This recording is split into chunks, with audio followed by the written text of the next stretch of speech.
नमस्कार, आदाब, सत श्री अकाल दोस्तों। मैं हूं आपका होस्ट एंड दोस्त राजेंद्र ठाकुर। आप सुन रहे हैं रेडियो उड़ान फ्लाइट ऑफ फ्लाइट। और दोस्तों, शुरू हो चुका है हमारा साप्ताहिक कार्यक्रम जी के कैप्सूल, जो आपके ज्ञान को रखे कूल।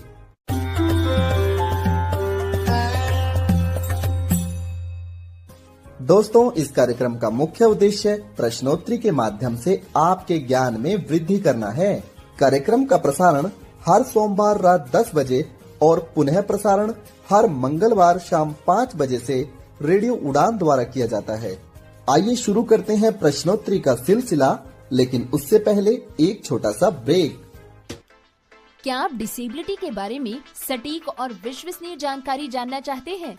तो विजिट करें disability.390.org। ये वेबसाइट एक ऐसा मंच है जहां आपके सवालों को मिलेंगे विशेषज्ञों से उत्तर। आपको मिलेंगे सेल्फ एडवोकेसी की प्रेरणादायक कहानियों के वीडियोस। इतना ही नहीं, engaging games, valuable resources, inclusive music video और ढेर सारी ऑथेंटिक इन्फॉर्मेशन। दिव्यांगता से जुड़े अपने सवालों के जवाब खोजिए, अपनी क्यूरियोसिटी को एक्सप्लोर कीजिए वेबसाइट पर डाइविंग डीप सेगमेंट के साथ। तो देर किस बात की, आज ही विजिट करें disability.trinayani.org और disability.390 के साथ मिलकर बनाए समावेशी समाज।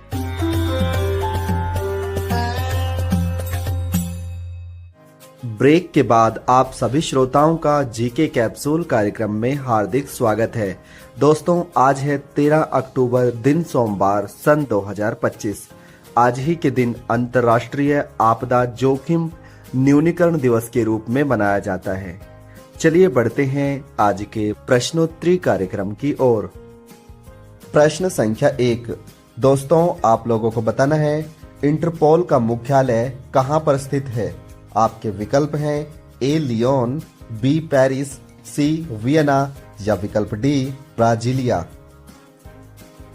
बिल्कुल सही दोस्तों, लियोन। दोस्तों, इंटरपोल अर्थात इंटरनेशनल पुलिस का हेडक्वार्टर है लियोन में। इसकी स्थापना हुई थी 7 सितंबर 1923 को। दोस्तों, हर वर्ष हम विश्व पुलिस सहयोग दिवस मनाते हैं 7 सितंबर को।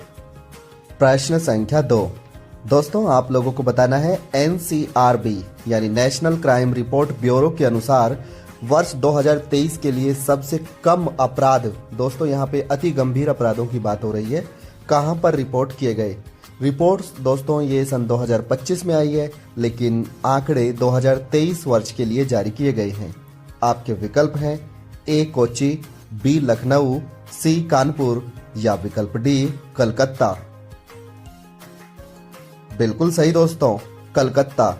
दोस्तों, कलकत्ता में सबसे कम अति गंभीर आपराधिक मामले दर्ज किए गए हैं, जबकि सबसे अधिक ये कोच्चि में थे। प्रश्न संख्या 3। आप लोगों को बताना है डिजिटल पेमेंट कंपनी पेपाल की स्थापना कब हुई थी। आपके विकल्प हैं ए 1996, बी 1998, सी सन 2004 या विकल्प डी सन 2016। बिल्कुल सही दोस्तों, 1998। प्रश्न संख्या 4। आप लोगों को बताना है कि भारत में नेवी डे यानी समुद्री सेना दिवस कब मनाया जाता है। आपके विकल्प हैं ए 1 दिसंबर, बी 4 दिसंबर, सी 8 अक्टूबर या विकल्प डी 15 जनवरी।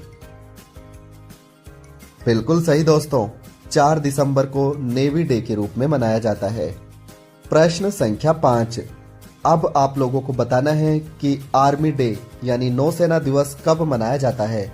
आपके विकल्प हैं ए 15 जनवरी, बी 8 अक्टूबर, सी 4 दिसंबर या विकल्प डी 3 अक्टूबर। बिल्कुल सही दोस्तों, 15 जनवरी को नौसेना दिवस यानी आर्मी डे के रूप में मनाया जाता है। प्रश्न संख्या 6। दोस्तों, जैसा कि आप लोग जानते हैं कि भारतीय वायुसेना यानी इंडियन एयरफोर्स की स्थापना हुई थी 1932 में। इसका स्थापना दिवस कब मनाया जाता है। आपके विकल्प हैं ए 3 दिसंबर, बी 8 अक्टूबर, सी 5 अक्टूबर या विकल्प डी 6 नवंबर। बिल्कुल सही दोस्तों, 8 अक्टूबर। दोस्तों 8 अक्टूबर सन 1932 में भारतीय वायुसेना की स्थापना हुई थी। प्रश्न संख्या 7। दोस्तों आप लोगों को बताना है कि हाल ही में स्वस्थ नारी समृद्ध परिवार योजना की शुरुआत प्रधानमंत्री नरेंद्र मोदी जी द्वारा किस राज्य से शुरू की गई थी। आपके विकल्प हैं ए बिहार, बी उत्तर प्रदेश, सी मध्य प्रदेश या विकल्प डी तेलंगाना। बिल्कुल सही दोस्तों, मध्य प्रदेश। प्रश्न संख्या 8। आप लोगों को बताना है हाल ही में भारत ने हिंद महासागर के किस देश के साथ मिलकर उपग्रह ट्रैकिंग स्टेशन की स्थापना की है। आपके विकल्प हैं ए मॉरिशस, बी मालदीव, सी म्यांमार या विकल्प डी मलेशिया। बिल्कुल सही दोस्तों, भारत ने उपग्रह ट्रैकिंग स्टेशन की स्थापना जो है वो मॉरिशस के साथ मिलकर की है। दोस्तों कमेंट बॉक्स में बताना है कि मॉरिशस की राजधानी का क्या नाम है। प्रश्न संख्या 9। आप लोगों को बताना है विश्व ओजोन दिवस वर्ल्ड ओजोन डे कब मनाया जाता है। आपके विकल्प हैं ए 14 सितंबर, बी 15 सितंबर, सी 16 सितंबर या विकल्प डी 17 सितंबर। बिल्कुल सही दोस्तों, 16 सितंबर को ओजोन दिवस के रूप में मनाया जाता है। प्रश्न संख्या 10। दोस्तों आप लोगों को बताना है अंतर्राष्ट्रीय प्राकृतिक संरक्षण संगठन, जिसे हम IUCN के नाम से जानते हैं, international union for conservation of nature, आपको कमेंट में बताना है कि इसकी स्थापना कब हुई थी। और प्रश्न ये है कि वर्ष 2025 में इसकी बैठक कहां पर आयोजित करवाई जाएगी। आपके विकल्प हैं ए आबू धाबी में, बी दुबई में, सी न्यूयॉर्क में या विकल्प डी पेरिस में। बिल्कुल सही दोस्तों, आबू धाबी में इसकी बैठक करवाई जाएगी।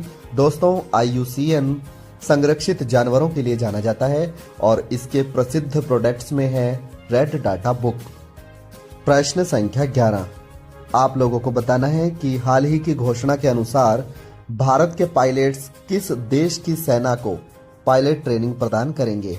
आपके विकल्प हैं ए इंग्लैंड, बी अमेरिका, सी बांग्लादेश या विकल्प डी भूटान।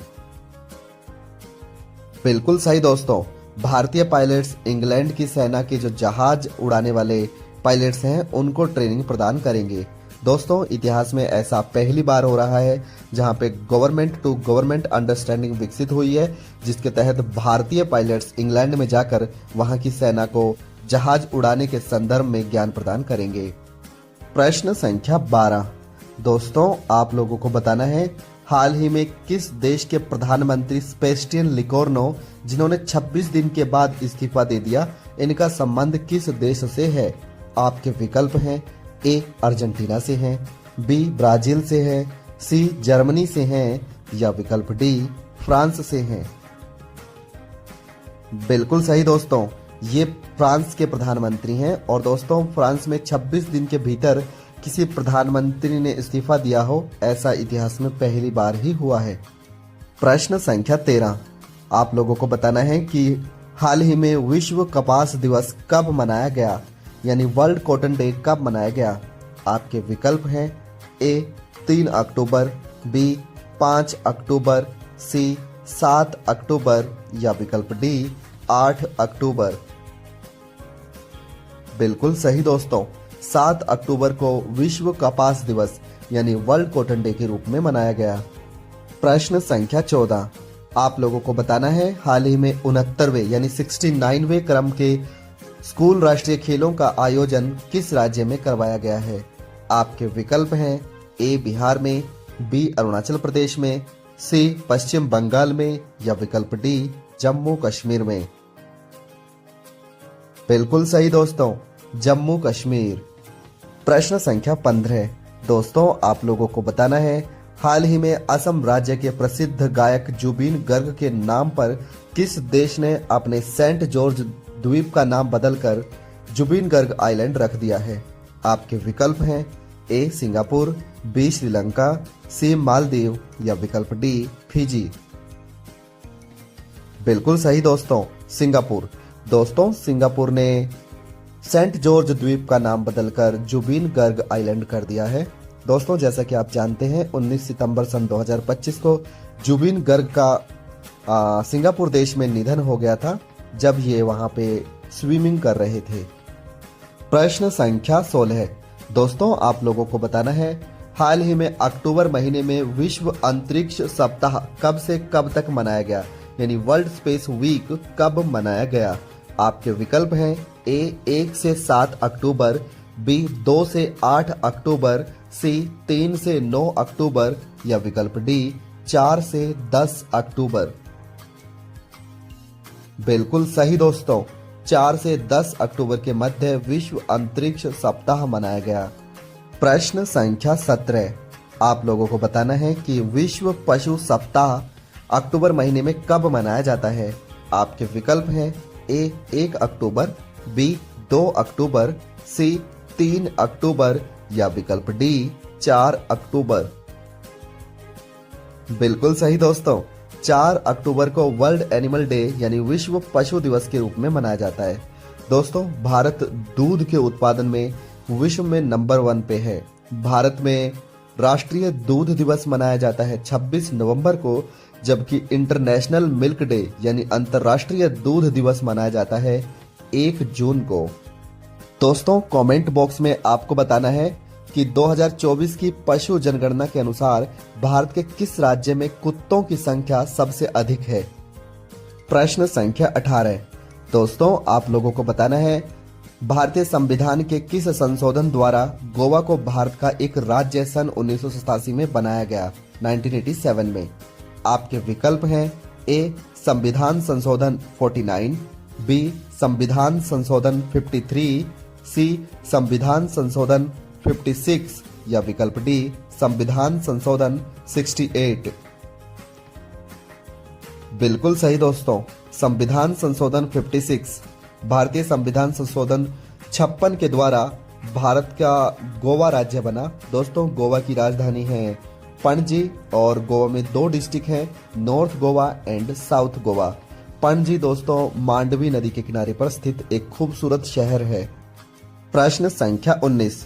दोस्तों आप लोगों को बताना है हाल ही में भारत के गृह मंत्री अमित शाह जी ने कहां पर उस जगह पर रहने वाले लोगों को मालिकाना हक देने के लिए महाजय योजना का प्रारंभ किया है।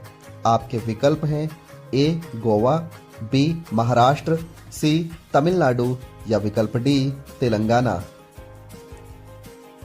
बिल्कुल सही दोस्तों, गोवा। दोस्तों गोवा में जो लोग लंबे समय से किसी जमीन विशेष पर रह रहे हैं उन्हें वहां का मालिकाना हक देने के लिए महाजय योजना की शुरुआत की गई है। प्रश्न संख्या 20। दोस्तों आप लोगों को बताना है भारत की वित्त मंत्री श्रीमती निर्मला सीतारमण जी ने कहां पर आपकी पूंजी आपका अधिकार योजना प्रारंभ की है।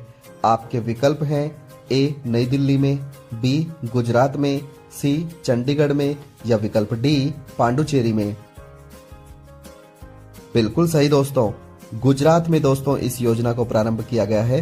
दोस्तों इस योजना के अंतर्गत जो लोग अपने पैसा बैंकों में जमा करके या एफडी या अन्य बीमा खातों में भूल गए हैं उन लोगों को उनका 1-1 रुपया वापस करने के लिए इस योजना का प्रारंभ किया गया है ताकि लोगों को उनकी संपत्ति का पूरा हक मिल सके। प्रश्न संख्या 21। दोस्तों आप लोगों को बताना है 10वें क्रम का राष्ट्रीय प्रदूषण प्रतिक्रिया अभ्यास यानी नेशनल पोल्यूशन रिस्पांस एक्सरसाइज किस राज्य में आयोजित करवाई गई है। आपके विकल्प हैं ए तमिलनाडु में, बी गुजरात में, सी आंध्र प्रदेश में या विकल्प डी उड़ीसा में। बिल्कुल सही दोस्तों, तमिलनाडु में।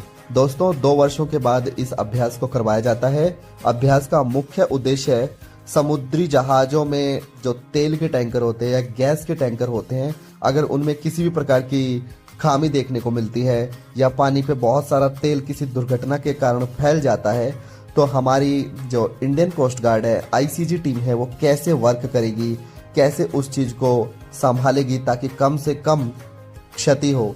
तो उसके संदर्भ में नेशनल पोल्यूशन रिस्पांस एक्सरसाइज प्रत्येक 2 वर्ष में करवाई जाती है। इस बार इसका ये 10वां संस्करण था जो तमिलनाडु में आयोजित करवाया जा रहा है। प्रश्न संख्या 22। दोस्तों आप लोगों को बताना है 1000 ITI संस्थानों को उन्नत केंद्रों में परिवर्तित करने के लिए भारतीय प्रधानमंत्री नरेंद्र मोदी जी द्वारा किस योजना का प्रारंभ किया गया है। आपके विकल्प हैं ए PM सेतु योजना, B PM वाणी योजना, C PM उन्नत केंद्र योजना या विकल्प D PM देखभाल योजना।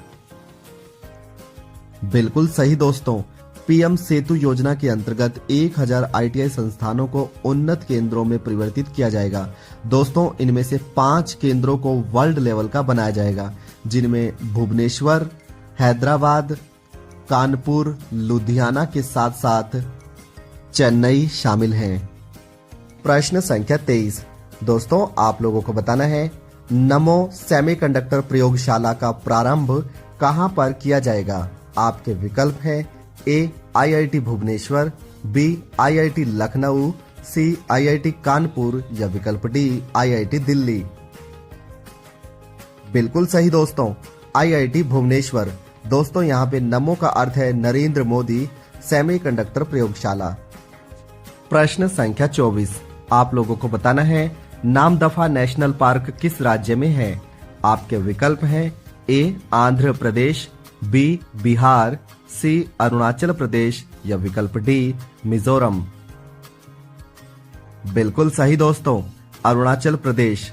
इसकी राजधानी है ईटानगर। दोस्तों यहाँ पर सबसे पहले भारत में सूर्य उदय होता है। प्रश्न संख्या 25। दोस्तों हाल ही में भारतीय मौसम विभाग ने घोषणा की है कि तूफान शक्ति कुछ ही दिनों में महाराष्ट्र और गुजरात के तटों को हिट करेगा।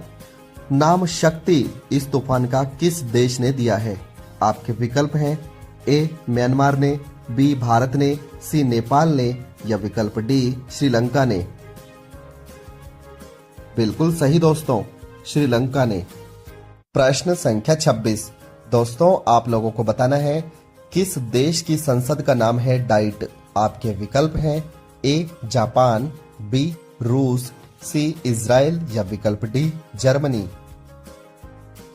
बिल्कुल सही दोस्तों, जापान। दोस्तों इसकी राजधानी है टोक्यो और सबसे अधिक पॉपुलेशन टोक्यो की है। दोस्तों इस शहर में लगभग 6 करोड़ लोग रहते हैं। प्रश्न संख्या 27। आप लोगों को बताना है कि विश्व अध्यापक दिवस कब मनाया जाता है। आपके विकल्प हैं ए 5 सितंबर, B 5 अक्टूबर, C 5 नवंबर या विकल्प D 5 दिसंबर। बिल्कुल सही दोस्तों, विश्व अध्यापक दिवस 5 अक्टूबर को मनाया जाता है, जबकि राष्ट्रीय अध्यापक दिवस 5 सितंबर को मनाया जाता है। प्रश्न संख्या 28। दोस्तों आप लोगों को बताना है साने तपाइची हाल ही में किस देश की पहली महिला प्रधानमंत्री बनने जा रही है। आपके विकल्प हैं A Germany, B France, C Japan या विकल्प D क्रोएशिया। बिल्कुल सही दोस्तों, जापान। प्रश्न संख्या 29। दोस्तों आप लोगों को बताना है हाल ही में संसद से पास हुआ आयकर विधेयक अधिनियम के रूप में कब से लागू होगा।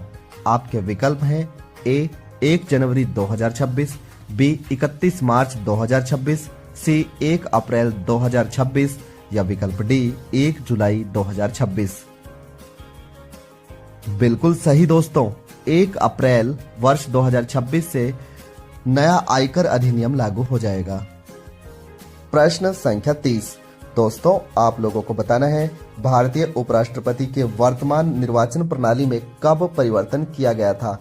आपके विकल्प हैं ए 1951, B 1961, C 1976 या विकल्प D 1978। बिल्कुल सही दोस्तों, वर्ष 1961 में 11वें संविधान संशोधन द्वारा भारत के उपराष्ट्रपति के निर्वाचन प्रणाली में संशोधन किया गया था। दोस्तों ये आज का हमारा अंतिम प्रश्न था। हमें उम्मीद है कि जीके कैप्सूल कार्यक्रम आप लोगों को जरूर पसंद आ रहा होगा। दोस्तों यदि आपके कोई सुझाव या अन्य कोई समस्या है तो आप वीडियो के YouTube पर अपलोड होने के पश्चात कमेंट बॉक्स में रख सकते हैं। अगर आप भी इस कार्यक्रम में कोई प्रश्न पूछना चाहते हैं तो आप अपना प्रश्न हमें व्हाट्सएप कर सकते हैं। हमारा व्हाट्सएप नंबर है 9992242613। फिर मिलेंगे अगले सप्ताह, तब तक के लिए नमस्कार। क्या आप डिसेबिलिटी के बारे में सटीक और विश्वसनीय जानकारी जानना चाहते हैं? तो विजिट करें disability.390.org। ये वेबसाइट एक ऐसा मंच है जहां आपके सवालों को मिलेंगे विशेषज्ञों से उत्तर। आपको मिलेंगे सेल्फ एडवोकेसी की प्रेरणादायक कहानियों के वीडियोस। इतना ही नहीं, engaging games, valuable resources, inclusive music video और ढेर सारी ऑथेंटिक इन्फॉर्मेशन। दिव्यांगता से जुड़े अपने सवालों के जवाब खोजिए, अपनी क्यूरियोसिटी को एक्सप्लोर कीजिए वेबसाइट पर डाइविंग डीप सेगमेंट के साथ। तो देर किस बात की, आज ही विजिट करें disability.trinayani.org और disability.390 के साथ मिलकर बनाए समावेशी समाज। क्या चश्मे सिर्फ एक ही काम के लिए होते हैं? जरा रुकिए, क्योंकि स्मार्ट ऑन डिवाइस के साथ चश्मे इससे कई ज्यादा काम कर सकते हैं। एक बार सोचिए, एक चश्मा जो चीजों को पहचान सकता है, करेंसी को सेकंड्स में आइडेंटिफाई कर सकता है, 13 भाषाओं में किताबें पढ़ सकता है और पढ़ाई की बात करें तो स्मार्ट ऑन आपके सवालों का हल भी दे सकता है। The correct answer is ICF4 character. साथ ही इसका स्मार्ट आई देगा आपको डायग्राम्स, चार्ट्स और ग्राफ्स की पूरी जानकारी। Mode change to smart eye. 5, 4, 3, 2. लेकिन रुकिए, और भी बहुत कुछ है। स्मार्ट ऑन के साथ आपको मिलते हैं नॉन कैमरा फीचर्स भी, जिससे ये बन जाता है आपका सबसे बड़ा दोस्त।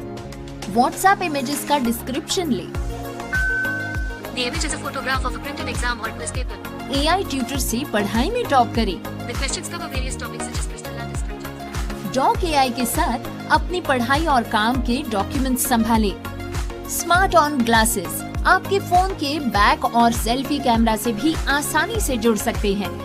महज 15 ग्राम का ये हल्का डिवाइस स्मार्ट ऑन ऐप के जरिए आपके फोन से जुड़ जाता है और आपको देता है जबरदस्त फीचर्स। लेकिन इससे बेहतरीन बात ये है कि इसे चार्ज करने की कोई जरूरत नहीं। ये आपके फोन से सीधे पावर लेता है, इसीलिए रहता है हमेशा तैयार आपके साथ। एक अच्छी खबर ये है कि ये सब्सिडाइज्ड रेट पर भी उपलब्ध है। आज ही हमारी सपोर्ट टीम से संपर्क करें और स्मार्ट ऑन को अपना बनाएं। नंबर है 917016606884। स्मार्ट ऑन ग्लासेस डिवाइस, आपके जैसी सोचने वाली तकनीक।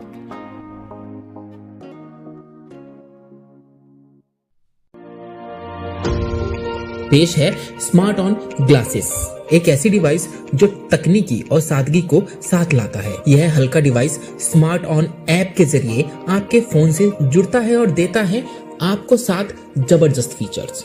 कैमरा फीचर्स, वस्तुओं और नोटों की पहचान, 13 भाषाओं में पढ़ाई और पढ़ाई के सवालों का हल। Non camera features, WhatsApp image का शार्पनेस, डॉक्यूमेंट AI से स्मार्ट वर्क और स्मार्ट आई जो डायग्राम, चार्ट्स और ग्राफ की पूरी जानकारी देता है। और सबसे बेहतरीन बात, इसे चार्ज करने की कोई जरूरत नहीं। ये आपके फोन से सीधे पावर लेता है और तैयार रहता है हमेशा आपके साथ। तो इंतजार क्यों, अभी जुड़े और अपने जीवन को नया आयाम दे। कॉल करें हमारे सपोर्ट नंबर पर 7016606884। स्मार्ट ऑन ग्लासेस, आपकी नई दृष्टि, नई सोच। क्या आप एक्सेसिबिलिटी के क्षेत्र में अपना करियर शुरू करना चाहते हैं या फिर अपनी स्किल्स को नए मुकाम तक ले जाना चाहते हैं? तो जरा ध्यान से सुनिए, बैरियर ब्रेक लेकर आया है एस लर्निंग, आपका अपना लर्निंग प्लेटफॉर्म, एक्सेसिबिलिटी की दुनिया का एक्सपर्ट। चाहे आप हो बिगिनर या प्रोफेशनल, यहाँ आपको मिलेंगे ऑन डिमांड इंटरैक्टिव कोर्सेज, वो भी अपनी ही रफ्तार से सीखने के लिए, इंडस्ट्री एक्सपर्ट्स की गाइडेंस और रियल वर्ल्ड इनसाइट्स के साथ। जल्द ही लॉग इन करें ace.barrierbreak.com पर। Subscribe for free and start with free ace bytes. Ace learning by BarrierBreak. अब एक्सेसिबिलिटी सीखिए अपने ही अंदाज में।